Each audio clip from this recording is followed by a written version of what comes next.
একদিন আমি খানিকার সেন্টার ওবায় যাইয়া আমার এক বেটায় ডাক দিন, হুজুর হুজুর হুজুর বলে কিতারে বাবা, বলে দুজক পাওয়া গেছে, খবর হয়েছে নি? বলে ওইটা কিতা কস? বলে জি হয়। বলে কিলা? বলে মোবাইলও আছে। গত রাত সারা রাত খালি শুনছি দুজক কিলা পাওয়া গেল। আমার হয়তো হুজুর শুনতাম, বলে আর বাটফারি বাদ দে, আর তাহলে কিছু ডং ডাং করি। বলে জিও হুজুরে করে হাসা, মোবাইলও দিছে। এবেলা তো মোবাইলও বলতা পাইলে কোন দেশ ভা দিল আওখান পাইলেইলা সকলতা মোবাইল। আল্লাহ, সারা দুনিয়া হাতের মুঠির ভিতরে এখন আইছে। সুবহানাল্লাহ। এখন আমার উঠিয়া কয় হুজুর দুজক পাওয়া গেছে। বলে কইলাম কিলা? বলে আমেরিকার বৈজ্ঞানিক হল তারা তলে দিয়ে দেওয়া শুরু করছে, কতখান যাওয়া যায় দেখি যাই। যাইতে যাইতে 15 কিলোমিটার পর্যন্ত গিয়ে আর যাইতে পারে না, অনুশেষ আর পারে না। কি এমন একটা শক্ত একটা জিনিস আইয়া পার্টিশন হিসাবে দাঁড়াইছে, একটা খাটিয়া যাবার মতো কোনো মেশিনই পর্যন্ত তৈরি হয়েছে না। মুফতি শফি সাহেব রহমতুল্লাহ তান তফসিরে মারুল কোরআন লোসেন 6 মাইল গেছো, আর এবিরা আরো বেশ গেছেন, মনে হয় মেশিন আরো বানাই লিছো। মুফতি শফি সাহেব রহমতুল্লাহ আলাইহি তান তফসিরে মারুল কোরআন এক জায়গাত লেখরা বৈজ্ঞানিক বলে একবার তলে দিয়ে দেওয়া শুরু করলা, কতখান যাওয়া দেয় দেখি যাই।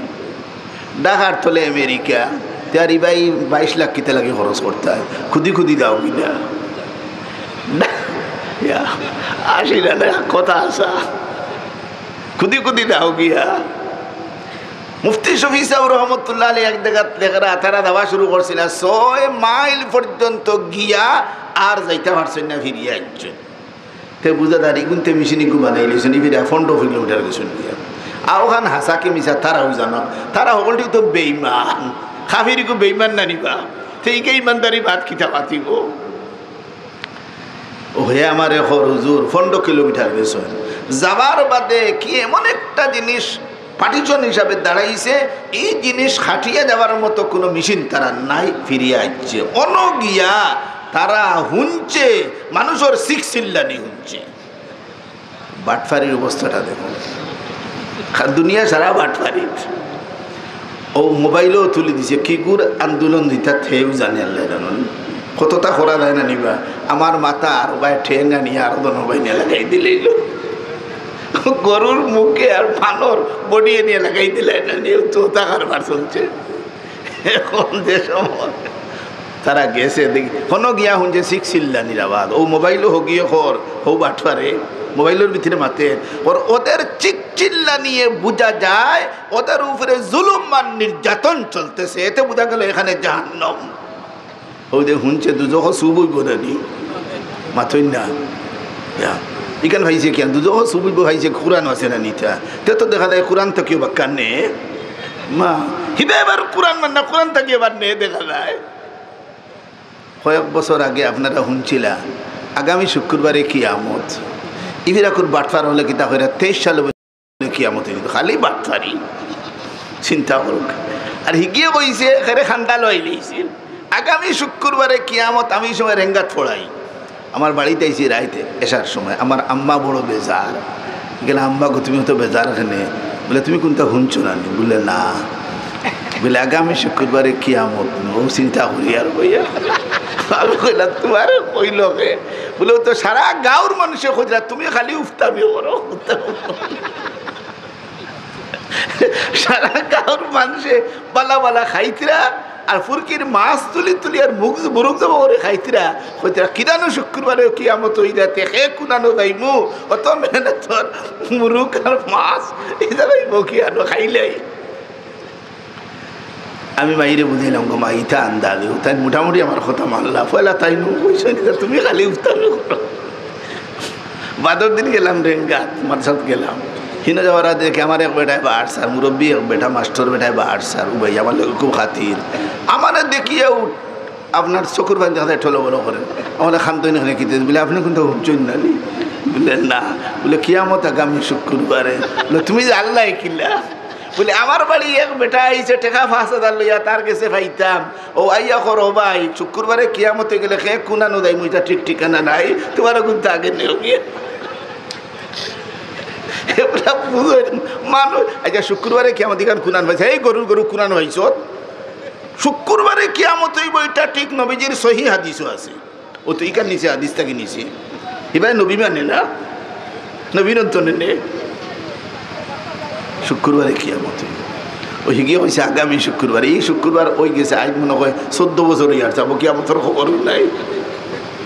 এখন গিয়ে কুটিয়া কয় হুজুর ও হুনুকে আমার খানো আনি দে, ওই হুনাদার খর ওদের চিল্লা নিয়ে বোঝা যায় ওদের জুলুম বা নির্যাতন চলতেছে, এত বোঝা গেল এখানেই জাহান্নাম ফতোয়া দিলার।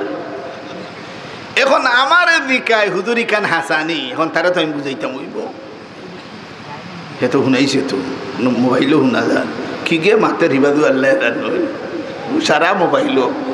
মানে আমি তারে কইলাম ও ভাই, আমি কইলাম না এখান ঠিক নাই। বলে কিলা ঠিক নাই? তারা তো উনাই দের দেখাই দেন। বলে না কিয়ামত হইব নি একদিন, কিয়ামত কিয়ামতর বাদে হাসরের ময়দান হইব নি? হইব। হাসরের ময়দানও বিচার আদালত হইব নি? হইব। বিচার আদালতের বাদে 2 গুরু হই দিবা, 3 গুরু 2 গুরু, 1 গুরু জন্নতি 1 গুরু জাহান্নমী। এর বাদে জন্নতি হলরে আল্লাহ জন্নত ফাটাইবা, জাহান্নমী হলরে জাহান্নম ফাটাইবা। তো বুঝা গেল এখন পর্যন্ত কেউ জাহান্নম গেছই না, হৌ সময় দেইবা হে দে শুনাই লইল লিতে সারা আন্দাজ। জাহান্নম তৈরি হয়ে গেছে এখানে কোরআন দ্বারা প্রমাণিত, জন্নত তৈরি হয়ে গেছে কোরআন দ্বারা প্রমাণিত। মেলা আছে আয়াত উইদ্দাত লিল মুত্তাকিন। জান্নাতের বয়ানের বাদে আল্লাহ পাক রব্বুল আলামিন ফরমায়েন মুত্তাকিনদের জন্য জান্নাত তৈরি হয়ে গেছে, ওই গেছে তৈরি। উইদ্দাত লিল কাফিরিন। জাহান্নামের বয়ানের বাদে আল্লাহ ফরমায়েন কাফিরদের জন্য জাহান্নাম তৈরি হয়ে গেছে। তবে এখন পর্যন্ত কোনো মানুষ জান্নাতও গেছই না, জাহান্নামও গেছই না। এখন আপনার মনে মনে প্রশ্ন আইব, বলে যারা মরছেন হেরা কি আনো? প্রশ্ন আননানি এনতেন খবরের জগৎ আলমে বরজখ। এবং যে সময় 2 ফিরিস্তা আইবে না নিবা নকির মনকির আইয়া সোয়াল জবাব লইবা নিতে শুনছন নিবা দো এটা মেলা শুনছন। যখন সোয়াল জবাব বই দিব, যদি সোয়ালের জবাব যদি দিলেইতে পারেন তাহলে জান্নাতের দিকে একটা জানালা খুলি দেওয়া যাইব, হন্তনে আরাম আইতে থাকবো, এই কিয়ামত পর্যন্ত খালি ঘুমাইতেও থাকবো আরামসে। আর যেই সোয়ালের জবাব দিতে পারত না বুঝিলেই শুনেন অবস্থা সিরিয়াস। জাহান্নামের দিকে জানালা খুলি দেওয়া যাইব আর হন্তনে আযাব বুক করতে থাকবা। তে তো বোঝা গেল এখনো কেউ গেছই না। তে তো এখান মিশানি না হাসা যে জাহান্নাম পাওয়া গেছে হয়েছে এখান হাসা না মিশা? ও ভাই সততা দেখবা এরে আরো সততা আইব, কিন্তু এই সমস্ত জিনিসের জবাব দিতে হইব একমাত্র উলামায়ে কেরামের কাম। এই আলিমহল তৈরি করা লাগবো।